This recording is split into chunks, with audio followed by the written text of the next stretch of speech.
Hello and welcome to Curated Classics, the channel that shares the most famous and popular stories from books, films, and history in quick summaries so that you can learn the classics quickly without hours of reading or years of expensive courses. Today you are listening to Frankenstein, or The Modern Prometheus, is a novel by Mary Shelley, first published in 1818. The story is told through a series of nested narratives, beginning with letters from a sea captain named Robert Walton to his sister, Margaret Seville. Walton, on an expedition to the North Pole, rescues a man named Victor Frankenstein from the ice. Victor shares his story with Walton, revealing his past as a young scientist from Geneva, Switzerland, who becomes obsessed with the idea of creating life from non-living matter. He eventually succeeds in creating a creature through a secret process, but is horrified by its grotesque appearance and abandons it. The creature, intelligent and sensitive, learns about the world through observation and reading, but is rejected and tormented by society due to its hideous appearance. The creature eventually confronts Victor and demands that he create a female companion for it, as it has been suffering from loneliness and rejection. Victor agrees, but later destroys the half-finished female creature, fearing the consequences of creating another monster. In retaliation, the creature kills Victor's best friend, Henry Clerval, and later his bride, Elizabeth, on their wedding night. Devastated and vengeful, Victor pursues the creature across Europe and into the Arctic, where Walton finds him. Victor dies from exhaustion and exposure on Walton's ship, and the creature, filled with grief and remorse, appears to bid farewell to his creator. The creature vows to end its own life and disappears into the Arctic wilderness. Frankenstein explores themes of scientific ambition, ethics, the human condition, and the consequences of playing God. The novel also serves as a cautionary tale about the dangers of unchecked scientific pursuit and the responsibility one has for their creations.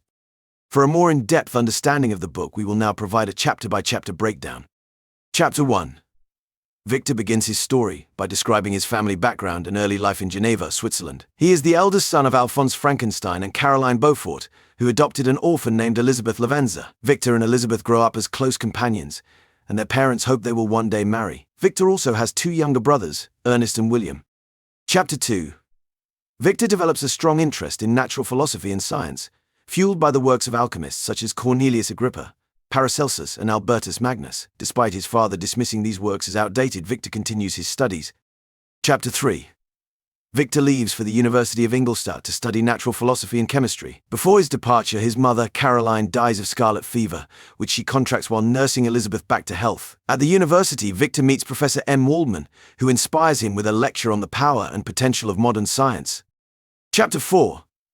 Victor becomes obsessed with discovering the secret of life and devotes himself to his studies. He isolates himself from his family and friends and spends years researching and experimenting. Eventually, he discovers a method to bestow life upon non-living matter.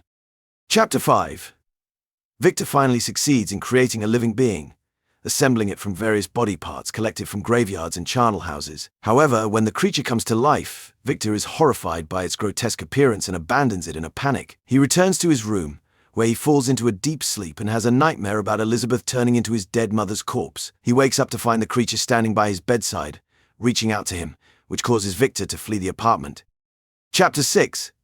Victor receives a letter from his cousin Elizabeth, who is concerned about his well-being due to his long absence and lack of communication. She updates him on the family and shares her own thoughts and feelings. Victor's friend, Henry Clerval, arrives in Ingolstadt to study at the university. Henry's presence brings a sense of normalcy back to Victor's life, and he begins to recover from the trauma of creating the creature. Victor is relieved to find the creature gone when he returns to his apartment.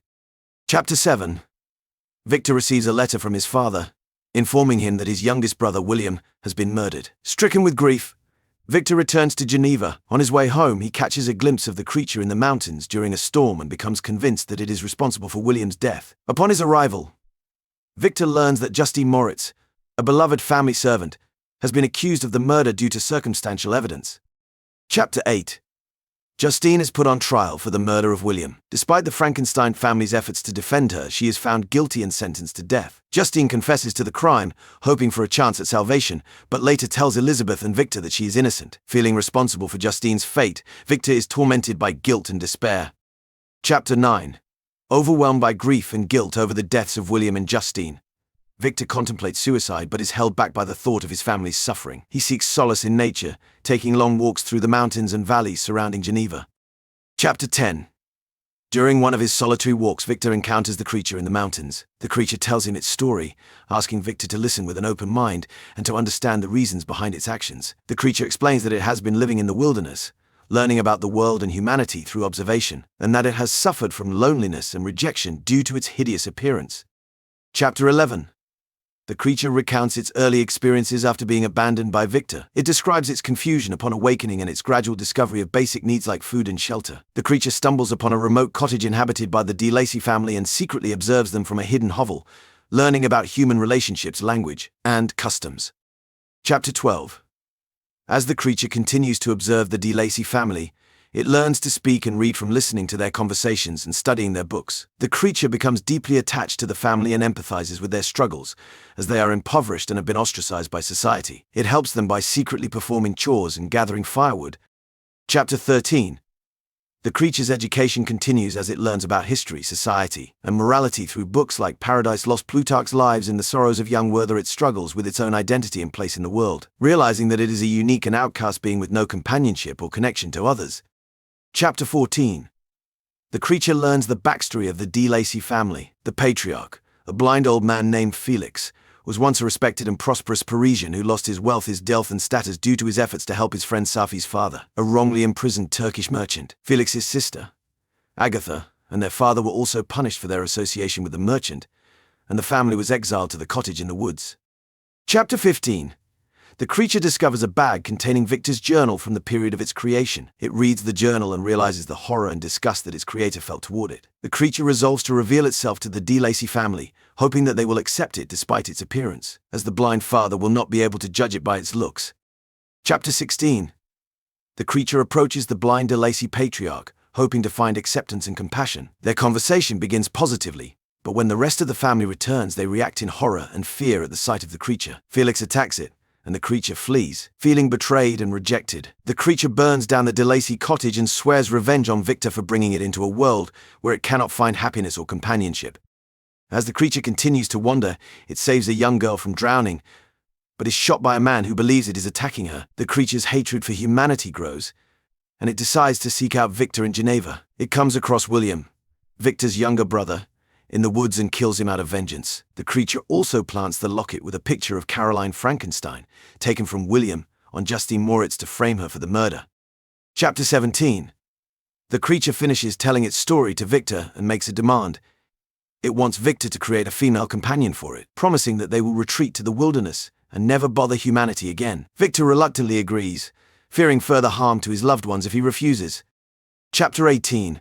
Victor is tormented by the thought of creating another monster, but ultimately decides to fulfill his promise to the creature. He requests his father's permission to travel to England to study, intending to use the opportunity to gather knowledge and materials for the new creation. Alphonse agrees, but suggests that Victor should marry Elizabeth before leaving. Victor postpones the wedding, fearing the creature's potential revenge. Chapter 19. Victor and Henry Clerval depart for their journey through Europe, which is initially enjoyable and enlightening. However, Victor's anxiety grows as they approach England, and he becomes increasingly obsessed with his dark task. Upon reaching England, Victor decides to travel to a remote region in Scotland to create the female creature, asking Henry to wait for him in Perth. In Chapter 20, Victor returns to Geneva and reunites with his family. He confides in his father about his plan to create a female companion for the creature, but his father urges him to abandon the idea. Despite his father's warnings, Victor decides to go to England to complete his work and asks his friend Henry Clerval to accompany him. In Chapter 21, Victor and Henry arrive in London and Victor begins his work on creating a female companion for the creature. However, he becomes overwhelmed by the thought of bringing another monster into the world and destroys his work. He becomes increasingly paranoid and fearful of the creature, and decides to return to Geneva. In Chapter 22, Victor receives a letter from his father informing him that his younger brother William has been murdered. Upon returning to Geneva, Victor sees the creature near the scene of the crime and realizes that it is responsible for William's death. He becomes consumed by a desire for revenge and resolves to track down the creature and destroy it. In Chapter 23, Justine Moritz, a family friend, is wrongfully accused of William's murder and confesses under pressure. Victor knows that the creature is responsible but is unable to speak out due to fear of being labeled insane. Justine is executed despite Victor's attempts to save her, and he becomes racked with guilt. In Chapter 24, Victor decides to dedicate his life to destroying the creature and sets out on a chase that takes him to the Arctic. There, he encounters Robert Walton, a sea captain, and recounts his story to him. Victor becomes ill and dies, but not before warning Walton about the dangers of ambition and obsession. The creature appears and laments over Victor's body, expressing remorse for his actions and declaring his intention to commit suicide. The novel ends with Walton deciding to turn back and return home, having learned from Victor's tragic tale.